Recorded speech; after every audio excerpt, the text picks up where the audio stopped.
What's up, everybody? It's your main man, Eddie Monster here, and I've got a special episode of Eddie's Top 5 for all of you. And it's going to be a little different than what we usually do because this one is divided into 3 parts. Now, you're asking yourself, how the hell are you dividing a top 5 into 3 parts? Well, it's simple, right? The band that I'm covering has had probably 3 official singers on an actual album, okay? 2 of them were more prominent. 2 of them were more the ones I cared about. And I can't right now decide what my overall top 5 is. So I've decided that we are covering Anthrax, okay? And I'm dividing into 3 parts. Part 1, the top 5 Joey Belladonna albums with Anthrax.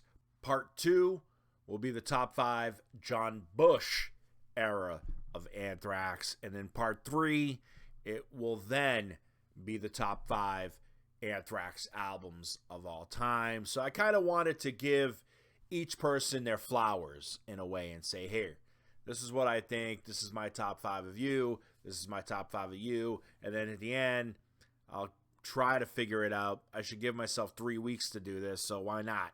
All right, so Anthrax at first wasn't the most important band of the big 4 in the beginning of my life. I didn't know really about Anthrax until John Bush, right? That's when I saw them on MTV.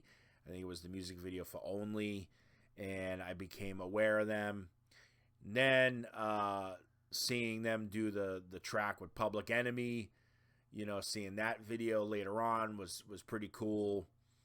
And then I started really getting into Anthrax as a teenager into young adulthood, I should say, like whatever, my 18s, 19, 20s, when I was trying to form a band and thrash became such a huge part of my life. So Anthrax really became important at that point. And that's when I started diving into everything. And there was a time period where it was like I would just dive into bands and go through the discography and just absorb as much as I could. And then last year I was lucky enough at Terracon. I was able to meet Scott Ian.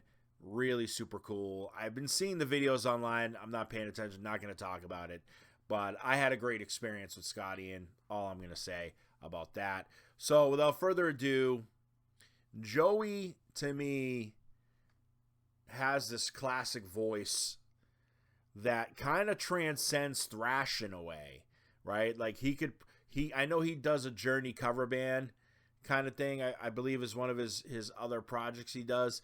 And it's totally believable, which is what always made him, in my opinion, such a unique singer in the thrash world. With guys like James Hetfield, Tom Araya, and Dave Mustaine, dominating and everything. With Joey, they had something else. So at number 5, right, I'll give you my honorable mention later. But at number 5, I've got For All Kings, okay? This was the second album in the comeback of Joey Belladonna in the 21st century with Anthrax. Such an amazing record, in my opinion. Very heavy, proving that Anthrax could hang with just about anybody, and then also proved that after 4 or 5 decades being in the business, they were creating music that was viable. Okay, there isn't a Megadeth album in the 21st century that I love. There isn't a Metallica album that I've loved since And Justice for All, okay? Slayer's a different story. I've loved everything Slayer has done, which proves to me that Slayer and Anthrax have always been the best of the two, in my opinion, of all the thrash bands. But this is just such an amazing release. Songs like Blood Eagle Wings, which one year I was obsessed with. Spotify gives you your top 100. Yeah, this got a lot of plays for me. But they have other songs in the album too, like Evil Twin, Defend Avenge, Zero Tolerance. Just such a great album. Now, you can't have this one without this one. Worship Music coming in at number 4. This was the comeback album with Joey Belladonna again saying these guys are a viable band. They're creating music that is awesome, right? Fight 'Em Till You Can't, The Devil You Know, Earth on Hell, I'm Alive. Great, great tracks. This was sort of the first, like, oh, okay, they're creating cool music. And then the last one, For All Kings, that I just did, proved they were legit. Okay? Legit in the 21st century. I can't wait for the next Joey Belladonna record. Let's just put it that way. But coming in at number 3, that's right, we're going all the way back. Spreading the Disease. Such a cool album. Such a cool album. A.I.R, Madhouse, Armed and Dangerous, Medusa. So fucking good. This is peak prime Anthrax at its best, in my opinion. Coming in at number 2, I'm going with State of Euphoria. This is such a cool album. And I remember for a long, long time, I was obsessed with Antisocial. Okay?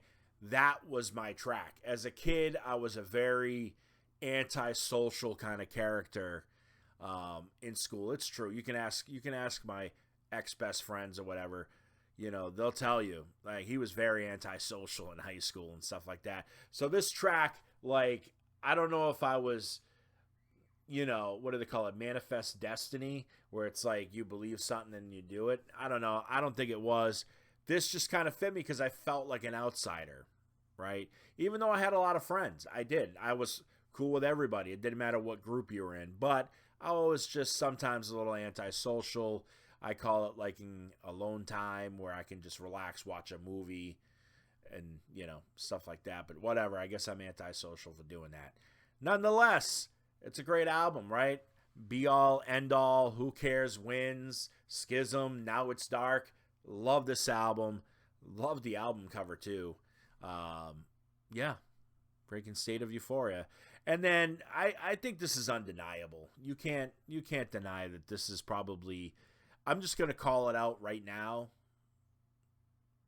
And I'll go back and I'll think about it versus every other album out there. But I'm going to probably, you know what? I'll save it. I won't tell you where this is going to land in the top 5 of all Anthrax albums. But I think you can kind of figure it out. I mean, Indians, Caught in a Mosh, I Am the Law. I never knew how to say this. Alpha Nicafessin. Okay, NFL, Nice Fucking Life. Yeah, Skeletons in the Closet. Just such an amazing record. And this album cover was always so iconic. My brother had this record, and I remember, like, I never really listened to it at the time, but the album cover always fascinated me because I always was like, that's the dude from Poltergeist 2. You know, the one that wants what, you know, like, yeah, you know who I'm talking. That old guy who was actually really sick while he was doing that movie. Never knew he was actually dying when he was filming it. But this always captured my imagination because, you know what, it was like figuring out, you know, Anthrax and horror are just as important. It's one with the other. Like, they go together, you know, perfect, like peanut butter and jelly to me. And it proves it with this album cover, which was, in my opinion, iconic. All the tracks on the album are iconic. It is what it is, man. This is probably one of my favorite lists out of the 3, although I can't wait to do the John Bush era because that was the era that I came up with Anthrax and then eventually discovering Joey at the end. So hopefully you enjoyed the list. Again, every list is subjective, right? Everybody's going to have a different opinion. And you're probably wondering, okay, what is the honorable mention album? Because there are 2 albums that I did not list here, Armed and Dangerous and Persistence of Time. So which one is it? The honorable mention? Do a drum roll in your head. It's Persistence of Time. I did love Persistence of Time, and I appreciate everything that album. But unfortunately for me, For All Kings and Worship Music was just so important because it reestablished Anthrax, and it proved to everybody in the world that Anthrax is a viable band. They still create music. If you go and see them live, I told Scott Ian this when I saw him at the convention. I told him, I was like, hey, you know, for the first time ever, I got to see you guys in Worcester last year, and he was like, oh, like at the Palladium, like outdoors, and I go, yeah. He goes, oh, no kidding. And I looked at him and I said, all those guys, when they were talking, because they showed a video, they had like a little video montage thing going with different people talking about Anthrax. And one of the most common things that every single band said about Anthrax was how in the hell do these guys still have the energy like they were teenagers? It's unbelievable. I don't know how they do it. I was fucking amazed by it, right? And I told Scotty in that, and he thanked me for that and everything. So fucking put the horns up for fucking Anthrax. Go and pop in a cassette, a CD, fucking put it on Spotify, put on a vinyl, and just rock the fuck out. You know what I'm talking about. Listen, don't forget to please subscribe to the channel. We try to come up with as much content as humanly possible for you guys to enjoy, and we hope you are enjoying this. So thank you so much.